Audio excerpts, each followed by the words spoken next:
Jangan lupa, negara-negara Eropa membayar beberapa periset dan LSM di Indonesia untuk melakukan proses dokumentasi tentang kearifan lokal di Indonesia. Alhamdulillah dari 6 itu, 1 diterima, kelima itu diterima di PTN.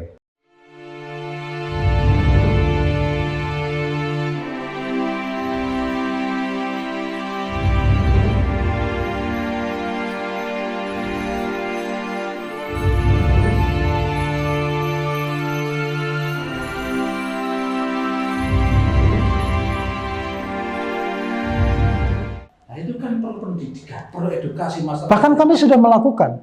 Kami Ya. melakukan riset karena saya dulu di perusahaan teknik, kawan-kawan kita undang ke sini. Jadi bikin tentang bisnis plan, mengajari tentang bikin pelet. Bahkan kami sekarang membuat beras low glycemic index Apa itu? yang mengobati. Jadi orang kena gula itu karena makan gulanya gula pasir. Jadi di tebu itu ada 3 unsur. Sukrose, glukose, fruktose. Saya tidak ahli di bidang itu, jadi saya seringkali menyebutnya saya dubbing, menirukan pakar yang ngomong. Pada saat menjadi gula kristal atau gula pasir, maka yang banyak ditampung adalah unsur sukrosenya. Itu langsung indeks glikemiknya jadi 75. Tidak cocok pankreas kita, Pak Zin. Insulin kita terlalu banyak diproduksi. Maka orang kemudian menjadi rusak pankreasnya. Kita bikin beras, indeks glikemik indeksnya setara dengan tubuh. Kita jual sekarang. Jadi beras tidak sekedar untuk orang yang kena diabetes, tapi mengobati. Jadi sederhana Pak Zin. Jadi obat ada di racunnya. Jadi kenapa lambang rumah sakit itu ular berbisa? Karena rumah sakit berasal dari kata, menurut sejarah, farmaton. Artinya farmasi. Itu racun, Pak Zin. Jadi racun yang dikendalikan, ditundukkan. Kenapa kita tidak kemudian mengendalikan itu? Ternyata obatnya orang paru dan jantung adalah nikotin yang di treatment tertentu, kemudian diobati. Obatnya orang kena penyakit gula, minumlah es tebu yang belum diapa-apain. Kemudian obatnya yang lain juga ada di racunnya itu. Jadi Tuhan sangat kaya, apalagi kita ini beragam tanaman tumbuh, Pak Zin, di Indonesia. Dan itu bisa dimanfaatkan untuk obat berbagai yang itu ya. Jangan lupa, negara-negara Eropa membayar beberapa periset dan LSM di Indonesia untuk melakukan proses dokumentasi tentang kearifan lokal di Indonesia. Bagus didokumentasikan. Tetapi kalau kita tidak mematenkan, mereka yang mematenkan, ya kita seakan nggak punya apa-apa, mereka yang seakan nggak punya apa-apa. Dan kemudian mereka yang akan ngambil. Kalau itu kepentingannya adalah kepentingan bisnis, kita mau membeli produk tertentu harus membayar ke mereka. Jadi negara melalui BRIN atau melalui apa harus concern dengan mendata, mendokumentasikan ini. Bahkan di Departemen Pendidikan, Kementerian Pendidikan di Kebudayaan harus mendokumentasikan ini. Ini yang tidak ada. Padahal kita kaya dengan praktek. Pak Zin, kalau di penelitian, praktek nenek moyang yang sudah berabad-abad, itu kan berapa mahalnya? Berapa tahun, berapa banyak orang yang mempraktekkan secara penelitian? Terbukti. Saintifikasi dan administrasinya yang belum. Sehingga kesan seakan itu kuno. Itu sudah tidak relevan dengan zaman. Padahal kan secara substansi kan menyembuhkan. Soal penyesuaian dengan zaman maksudnya kan hal berikutnya kan maksudnya. Paling mudah Pak Zin, makin maju rumah sakit dan teknologinya, harusnya penyakit-penyakit makin turun. Yang terjadi makin ragam. Berarti ada sesuatu yang keliru. Orang harusnya kembali ke alam, makan yang ada di alam, tanamlah yang kamu makan, makanlah yang kamu tanam. Ini pengalaman pribadi, saya itu keluar dari saya sama dan jenengan dulu pernah kerja di perusahaan. Saya keluar 2011. Saya setelah itu, karena saya dulu ketika kerja di perusahaan pers, pernah ditugasi di kesehatan. Sehingga setengah tahun nggak salah, saya sering diskusi dengan dokter macam-macam, dan saya banyak paham tentang sedikit paham. Akhirnya ketika saya sudah tidak kerja itu, saya mencoba mulai gaya hidup baru dengan pola hidup yang lebih alami. Saya sangat beruntung dan semua karena karunia Allah. Sejak 2011 sampai sekarang, saya tidak pernah bersentuhan dengan obat dokter. Alhamdulillah. 2011 sampai 2023. Saya cuma kemarin sedikit bersentuhan tuh ketika kena COVID. Jadi saya kena COVID. Kena. Tapi saya tidak bisa dikatakan positif itu karena saya nggak periksa. Tapi berbagai indikatornya itu COVID. Ya. Saya sedikit pernah ke dokter sebentar, tapi hanya obat tak minum sekali 2 kali, saya merasakan lebih buruk kondisinya. Saya lepas. Saya lepas, terus saya kembali ke gaya hidup yang macam-macam. Alhamdulillah, terakhir itu bisa dikatakan sebelumnya saya rutin minum air ini degan hijau. Saya beli sendiri. Dan alhamdulillah sampai sekarang itu pengalaman pribadi setelah saya mencoba pola hidup yang termasuk kayak air. Air itu saya jarang sekali ini kalau dikasih jenengan kan saya merasa gak enak kalau saya minum gitu aja ya. Di rumah itu istri saya itu termasuk orang yang beruntung karena nggak pernah sibuk harus menyiapkan saya macam-macam. Karena saya cukup dengan air putih aja. Iya. Itu alhamdulillah itu efeknya seperti itu. Terus saya memang sementara ini mungkin orang mengatakan kadang ini apa sih gaya hidupnya kalau nggak gitu ya, nggak maju banget gitu ya. Saya itu kalau yang namanya bepergian itu sering itu cari makan itu ya cari kira-kira masakan khas Jawa. Okay. Kalau di Jakarta itu idolanya mesti Tatak gitu. Iya. Saya artinya tidak familiar dengan saya yang namanya mohon maaf. Saya beberapa hari ini kebetulan saja diajak makan yang agak enak. Itu tanya istri saya kenapa nggak merasakan enak. Saya termasuk yang diajak makan sate. Orang semua mengatakan sate itu enak. Saya itu biasa-biasa saja. Dan yang uniknya lagi gini, sekarang tuh dulu saya itu kan Bung Hasan tahu ya, ketika saya mahasiswa saya punya warung makan. Itu saya puaskan betul, makan enak saya puaskan betul. Terus setelah itu saya di Jawa Pos, dikerja di tadi media Jawa Pos. Setelah itu tidak kerja itu, saya itu sama sekali sampai sekarang itu makan itu tidak pernah kepikiran bahwa makan itu apa sih hari ini selera saya. Enggak. Makan itu hanya kebutuhan saya, memang lapar saya butuh makan. Sehingga saya itu sekarang nggak pernah kepikiran di rumah, kepikiran menjajah itu nggak pernah.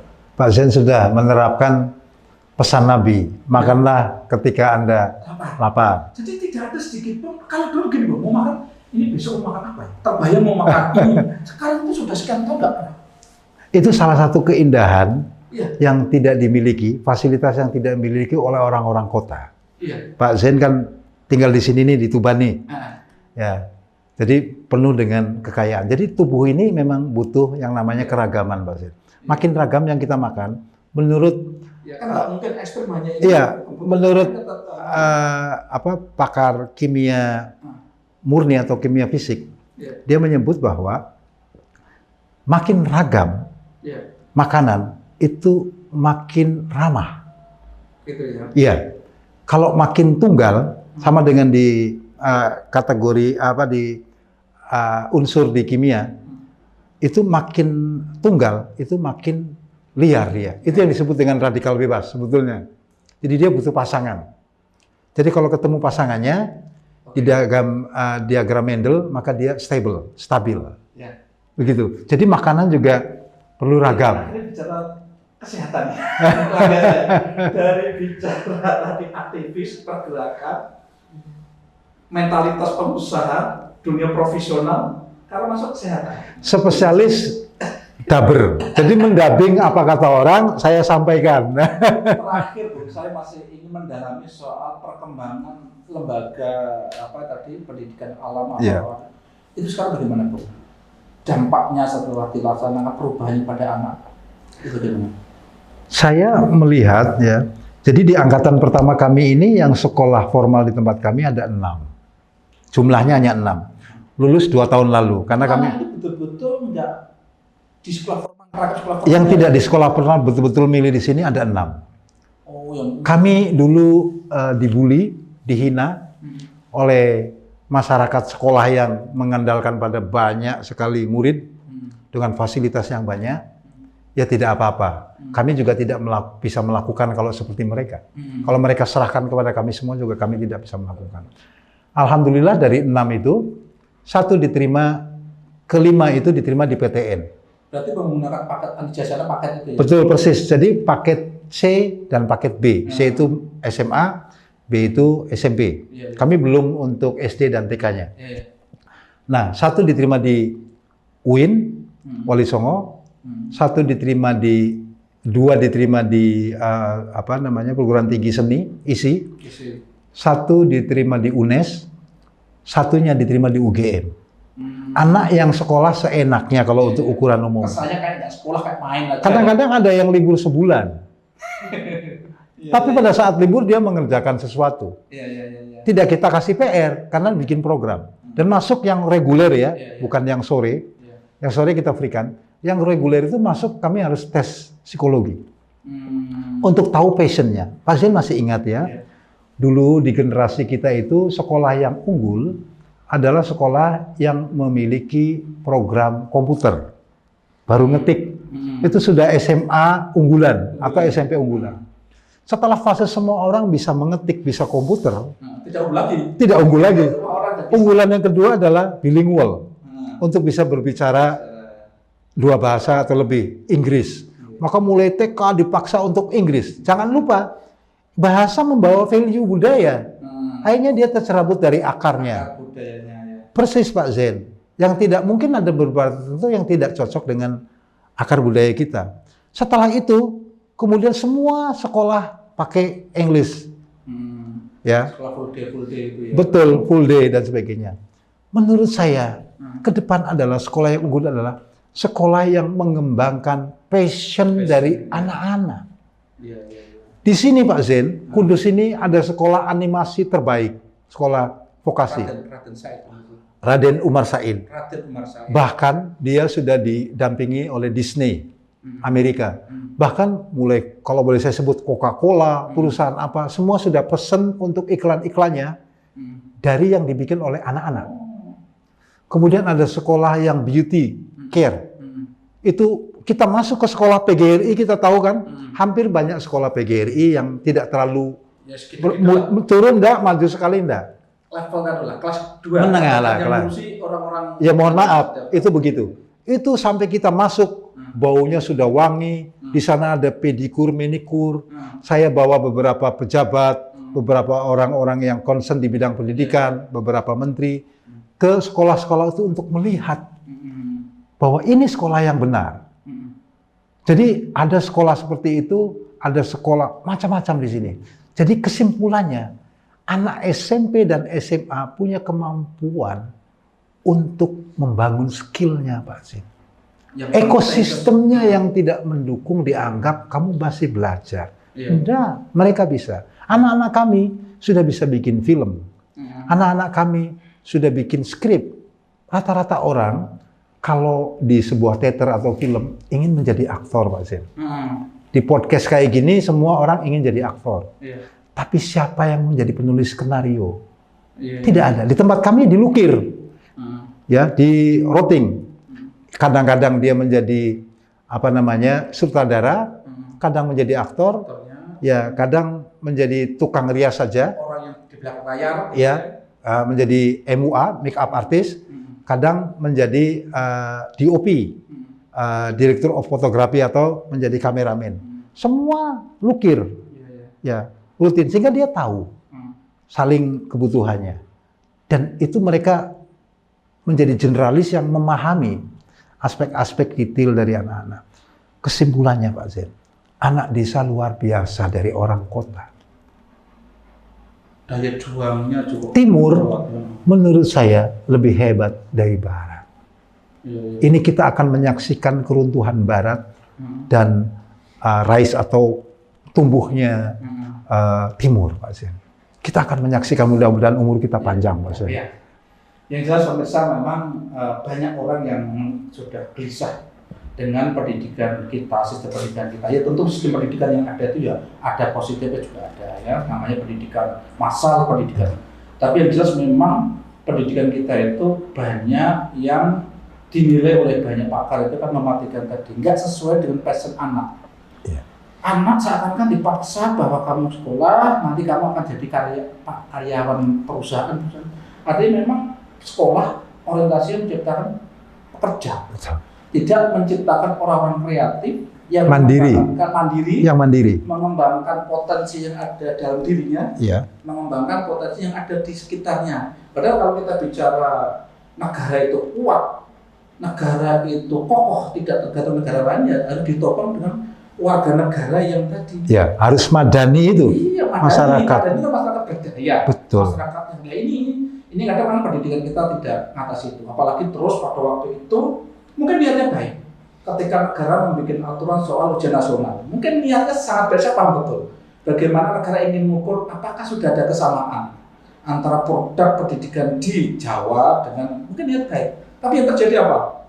Banyak kepala daerah, banyak kepala sekolah, demi karena prestasinya, dibikinlah skenario agar anak-anak ini bagus semua. Yeah. Bagaimana akan mendapatkan hasil yang seperti yang diinginkan kalau sudah terjadi rekayasa data. Target kuantifikasi dicapai, kualitasnya turun. Itu di mana-mana. Makanya munculnya sekolah-sekolah seperti yang Bung Hansen rintis, Mas Bahrudin rintis di Salatiga itu memang ya jawaban-jawaban. Dan kita menyaksikan sekolah-sekolah yang punya kampus seperti itu eksis betul. Tapi memang mungkin tidak massal. Kalau kita bicara negara kan massal ya. Tapi jangan lupa Pak Zain, Iya. anak-anak yang Olimpiade menang di satu SMA, yang unggul mereka, ekosistemnya tidak terbangun. Iya. Yang dilatih adalah mereka. Dan ada satu strategi yang dilakukan oleh perguruan tinggi maupun SMA. Inputnya mereka milih, dikasih beasiswa. Padahal mereka nggak bangun inputnya loh. Inputnya dilakukan oleh sekolah yang lain, oleh keluarga unggulan tertentu. Wah, jelas ada. Sudah jelas. Diambil. Maka yang bagus sebetulnya pola pondok pesantren Pak Zain. Iya. Jadi NU sudah luar biasa. Sistem Harvard, sekolah Harvard School ini yang hebat, kan tidak jauh berbeda dengan sekolah yang dilakukan oleh pondok pesantren. Menghafal, fokus, seperti itu. Jadi menurut saya harusnya aliyah lebih unggul dari sekolah umum. Karena daya hafalnya yang luar biasa. Orang bilang bahwa percuma menghafalkan karena semua sekarang tersedia di YouTube. No, tidak. Orang harus punya syarat, hafal dulu, lalu paham. Setelah itu tidak perlu lagi dia, di sini sudah intuisi. Ini sudah perpustakaan hidup. Kita paham tentang Gus Baha, semua tinggal keluar dari sini. Ya, jadi saya kira pondok pesantren, sekolah-sekolah berkebudayaan menurut saya. Ini kalau disentuh dengan manajemen yang bagus, lalu mereka dibikin vokasi di sekolah pesantren, itu akan luar biasa. Saya sepakat Bung, dan saya terus terang sangat berharap jangan sampai pesantren-pesantren yang kita nilai tadi sangat punya potensi luar biasa terus terjebur, teriming-iming untuk masuk sistem. Karena apa? Dengan sistem itu ada peluang dapat bantuan dan seterusnya. Itu jangan. Saya berharap tetap ada lembaga-lembaga yang kukuh tetap dengan asal mandiri Pak Zain. Asal mandiri ya. Asal mandiri secara sikap bagus karena dana di anggaran di pemerintah harus kita rebut. Kalau tidak maka akan digunakan untuk program yang tidak benar. Mungkin tidak manfaat lah benar. Yang penting mereka nomenklaturnya masuk. Harus kita rebut dengan benar. Dengan catatan mandiri, tidak bergantung Pak. Menurut saya. Ketika negara memberikan bantuan itu harapan kita juga tidak terus memaksa lembaga itu menjadi mengikuti sistem yang untuk catatan kita banyak catatan gitu loh. Nah, ya orang kaya kan seolah-olah yang punya uang kalau sudah ngasih itu kan menguasai. Ini pemerintah ini adatnya kayak orang kaya kan gitu. Kalau memberi berarti yang diberi itu harus ikut. Ini belum tentu. Gitu. Ini pola feodalistik. Semoga ke depan lebih baik. Ini luar biasa Bu. Kita sudah ngobrol lama sekali, kita sudah banyak sekali dapat. Ini menunjukkan Bung Hasan itu penjelajahannya luar biasa. Kemana-mana tadi, bicara apa saja tadi, macam-macam lah. Tapi semoga dari sekian ini bisa kita ambil kesimpulan bahwa kita itu dibutuhkan satu menurut saya ya. Ketika menyentuh masyarakat, kita memang membutuhkan bagaimana kita memahami betul masyarakat kita tuh kayak apa, dan setelah itu kita akan tahu betul potensi yang dimiliki. Disitulah dari berawal dari itu, bukan kita yang sok pinter memberikan arahan kamu harus begini, tapi kita melihat dulu. Bung Hasan saya lihat kan dari situ tadi, jadi melihat dulu dari potensi-potensi yang terus sehingga orang merasa terwakili tadi. Bahasa kok gue banget sih, sehingga dengan dirinya muncul motivasi intrinsik, muncul motivasi dalam dirinya itu luar biasa. Kalau dipaksakan tidak. Oke Pak Pemirsa, itu beberapa hal yang tadi mengatakan sudah meliputi banyak hal. Semoga pemirsa bisa mengambil intisari dari yang kita bahas tadi. Saya berharap rubrik kita ini kan kita beri nama rubrik inspirasi tokoh. Pembahasan mengusulkan tadi Pak. Install sudah kayak obat mata. Install Ya. Mencerahkan. Baik pandangan, ya maupun penerimaan pandangan. Program kita beri nama inspirasi tokoh yang bermaksud menyingkatnya dengan insto. Ya. Jadi insto kalau kita ibaratkan dengan obat atas mata itu akan mencerahkan. Ya. Kita berharap pembicaraan kita ini akan memberikan pencerahan pada Anda semuanya. Dan amin. Saya berharap semakin banyak orang yang memiliki kesadaran untuk berani melihat sesuatu itu dengan penuh kekritisan, tidak begitu ikut arus begitu saja. Karena di dalam dunia yang penuh penuh tantangan yang semakin kompleks ini tentu dibutuhkan orang-orang yang punya karakter. Karena hakikatnya hidup itu kan barter. Anda punya apa, saya punya apa. Kalau kita ikut semuanya, kita nggak punya sesuatu yang bisa dibarterkan. Jadi saya sering sekali begini Bro, Indonesia itu misalnya dalam pengembangan industri nggak usah terlalu bingung kepengen bikin sepeda motor. Kita kembangkan saja industri pertanian kita ya, kita punya potensial. Mereka jual sepeda motor, kita bakar dengan beras. Persis. Jangan terus kita berasnya juga beli dari mereka, Persis. sepeda motornya beli dari mereka. Kita ngejar teknologi, bikin sepeda motor, bikin mobil lama sekali. Padahal kita punya potensi yang dibutuhkan juga. Persis kayak tikus mati di lumbung padi. Kita akan menyadari sebanyak apapun orang di dunia ini, semodern apapun orang di dunia, nggak mungkin lepas dari kebutuhan makanan pokok. Persis. Kita lah yang punya itu, mestinya lah. Ya. Dan Barat sekarang sedang krisis. Ya. Ketika kita mendengar negara itu diblokir blokir apa bahasanya itu embargo.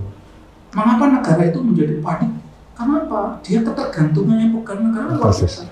Kalau Indonesia itu mohon maaf kalau embargo mungkin ya Mas ya, mungkin negaranya bingung, tapi rakyatnya tidak bingung. Oh, Pak Zen, di zaman penjajahan mereka tidak punya apa-apa. Belanda itu negeri yang kecil. Ya. Bahkan mereka tidak punya pertanian yang unggul. Kita ini eksportir terbesar. Kedua, waktu itu setelah Kuba, setelah negara di Amerika Latin untuk gula dipegang VOC. Jadi kenapa sekarang kita menjadi importir keempat terbesar ke gula? Lah, jadi pertanyaan yang dibalik, jangan-jangan kita perlu import pimpinan yang keras seperti VOC hari ini. Soal orang yang ngolah kan. Dulu bea cukai yang lagi rame dikritik macam-macam ini pernah dipimpin oleh dari ekspat, dari impor. Jadi kita kadang-kadang perlu impor. Kan sekarang ini kan sudah ada batas, tidak ada batas border untuk ras, untuk bangsa. Kali-kali kita di sepak bola sudah bisa kok. Ngebon. Ya, ngebon. Kita harus ngebon suatu ketika. Oke, pemirsa, ini kalau lanjutkan lagi nggak selesai. Asik kalau ngobrol dengan Pak Zen. Banyak inspirasi ini luar biasa, bermanfaat. Cukup sekian. Assalamualaikum warahmatullahi wabarakatuh. Waalaikumsalam.